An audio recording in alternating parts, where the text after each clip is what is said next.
अब हम देखेंगे कि कैसे हमने अपना डाटा सेंट्रलाइज किया है एंड काफ़ी चीज़ें चेंज की हैं, लाइक वॉचर्स लगाए हैं और राउट्स वगैरह लगाए हैं हमने। तो इस चीज़ को देखेंगे अब हम।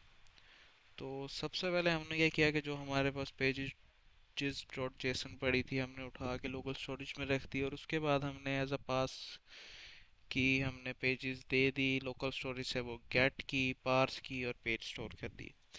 अब गेट ऑल पेजेस का एक मेथड बनाया और गेट सिंगल पेज का। गेट ऑल पेजेस का मेथड इस वजह से बना लिया क्योंकि चलेंगे उधर यूज़ हो जाएगा, नैव बार में यूज़ हो जाएगा ताकि तमाम पेजेस शो हो जाएं। और गेट सिंगल पेज इसलिए ताकि जब एक पे क्लिक हो तो उस इंडेक्स जो कि इसे पास किया जाएगा ये फिर उधर से इंडेक्स रिटर्न कर देगा।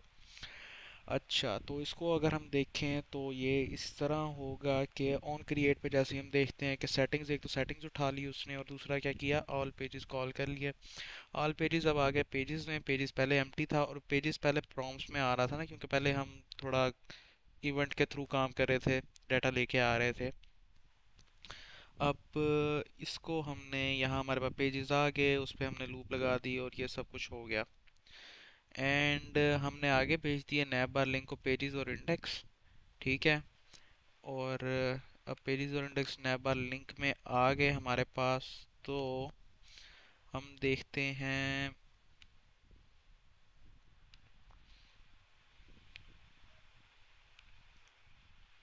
ओके, यहाँ से पेजेस और इंडेक्स आ गए हमारे पास। और यहाँ जब हमारे पास इंडेक्स एज अ प्रॉम्प्ट आ गए हैं दोनों ना, तो हमारे पास ये दोनों चीज़ें जैसी मिलती हैं हमें, तो जाहिर बात है हम एज अ इंडेक्स, ये जो टू है फॉर एग्जांपल, जब इस पर क्लिक होगा एज अ राउटर लिंक, यहाँ राउटर लिंक लगाया ताकि राउटर ही हैंडल करे यहाँ जैसे भी लिंक्स वगैरह चेंज होने हैं। तो इस पे जब हमने एज अ राउट के तौर पे इंडेक्स भेज दिया है, और बाकी चीज़ें वैसी ही हैं, लाइक यहाँ एम्फोसाइज कर दिया, एक्टिव कर दिया, पेजेस वगैरह सारा कुछ। अच्छा, अब ये जो इंडेक्स है ये चला जाएगा हमारे पास राउट में। और इंडेक्स तो अब आ गया है यहाँ। अब कंपोनेंट पास किया गया है पेज व्यूअर, और इसको प्रॉम्प्ट्स जा रहा है तो प्रॉम्प्ट्स हमने ट्रू कर दिया। एंड दूसरे पाथ पे हम बाद में आते हैं, पहले हम इसको दिखाते हैं पेज व्यूअर को। पेज व्यूअर को जब हम देखते हैं तो एक मिनट मैं अपनी ये राउट भी यहाँ रख लूँ। पेज व्यूअर को जब देखते हैं तो पेज व्यूअर क्या करता है, जैसे ही उसके पास इंडेक्स आता है वो खुद क्रिएट जैसे ही होता है वो क्या करता है, वो इंडेक्स लेता है और गेट सिंगल पेज का मेथड कॉल कर देता है। गेट सिंगल पेज का मेथड हमारे पास डाटा में पड़ा हुआ था। तो वो हम देखते हैं कि यहाँ हमारे पास इंडेक्स था तो जाहिर बात है वो पेज स्टोर में जो भी डाटा था इंडेक्स लिया और वो रिटर्न करा दिया। अब पेज व्यूअर में और भी हम एक दो चीज़ें देखते हैं कि अब हमने यहाँ प्रॉम्प्ट जो है वो एज अ इंडेक्स आ रहा है तो वो तो लिखा जाएगा ही जाएगा। एंड अब एक चीज़ है, जब भी हमारे पास दो कंपोनेंट्स होते हैं काम कर रहे होते हैं एज अ राउट में, तो अब राउट जो होता है वो दूसरे कंपोनेंट पे तो आसानी से चला जाएगा। लेकिन अब ये कंपोनेंट है जिसके अंदर ये जो पेजेस का टाइटल वगैरह ये हर चीज़ है, ये चेंज होनी होनी है, मतलब जैसे ही हम क्लिक करेंगे ये चेंज होगी। तो तब थोड़ा मसला क्रिएट होगा जिसके लिए हमें वॉचर लगाना पड़ेगा। वॉचर क्या करेगा कि जैसे ही डाटा चेंज होगा फ़ौरन अपडेट करेगा, मतलब जिस तरह भी हम चीज़ें चाहें। तो विद इन अ कंपोनेंट, क्योंकि दो अलग अलग कंपोनेंट है ना, पेज व्यूअर अलहदा चीज़ है और जो नैप बार है वो अलहदा चीज़ है। तो नैप बार में हमने एक कंपोनेंट बनाया हुआ था जो कि अलहदा है ना इन सब से। वो है राउट लिंक में ये पड़ा हुआ है एल आई में, कि हमारे पास ये ले जाए पेज क्रिएटेड पे। इस पे बाद में आते हैं हम कि ये पेज क्रिएट पे जाके कौन सा कंपोनेंट कॉल होगा। तो ये काम करते राउटर, ठीक है। अब एक मिनट, हम थे किधर, पेजेस में आ गए। ओके, अब अगर हम देखते हैं इधर गौर करते हैं कि ये हमने दिया है एज अ पेरेंट राउट और ये चिल्ड्रन। ठीक है। पेरेंट कंपोनेंट हमारे पास पेजेस हैं जो कि सिर्फ शो करा देगा पेजेस।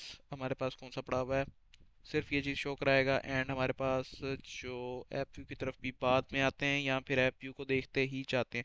ऐप व्यू में काफ़ी चीज़ें कम हो गई हैं, क्योंकि अब हम एज अ फंक्शन हमने बना लिया है, बाहर डाटा सेंट्रलाइज कर दिया, तो हम इजीली हर चीज़ एक्सेस कर रहे हैं कहीं भी। तो हमारे पास अब ये दो कंपोनेंट हैं। जैसे ही पेज क्रिएट का जब हम राउट देंगे, जैसे कि हमने देखा था कि नैव बार में हमने अलहदा दिया हुआ है पेजेस एंड क्रिएट, तो ये हमारे पास कॉल हो जाएगा पेज क्रिएट। एंड अगर हम देखें इसे, तो इसमें वही फॉर्म पड़ा होगा जो पेज क्रिएट करवाएगा। एंड इसमें एक चीज़ थी कि ये,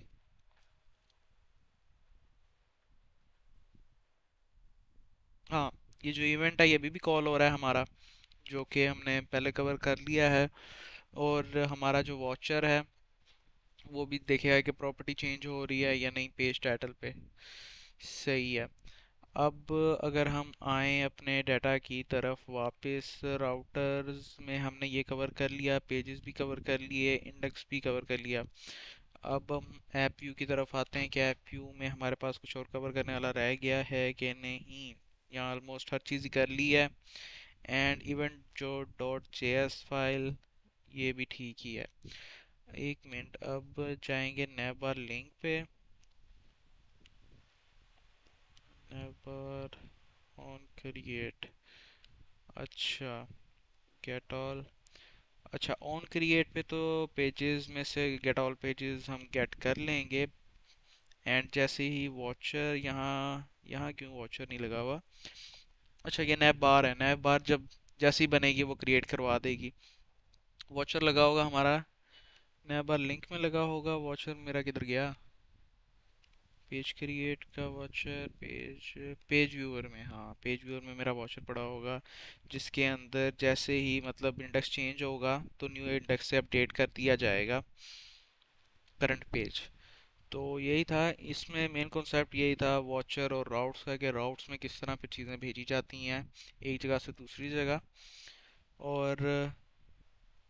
और वॉचर तो मतलब यही डाटा को जैसी चेंजिंग चेंजिंग जैसे आएगी वो वैसे हैंडल करेगा। तो बस यही था।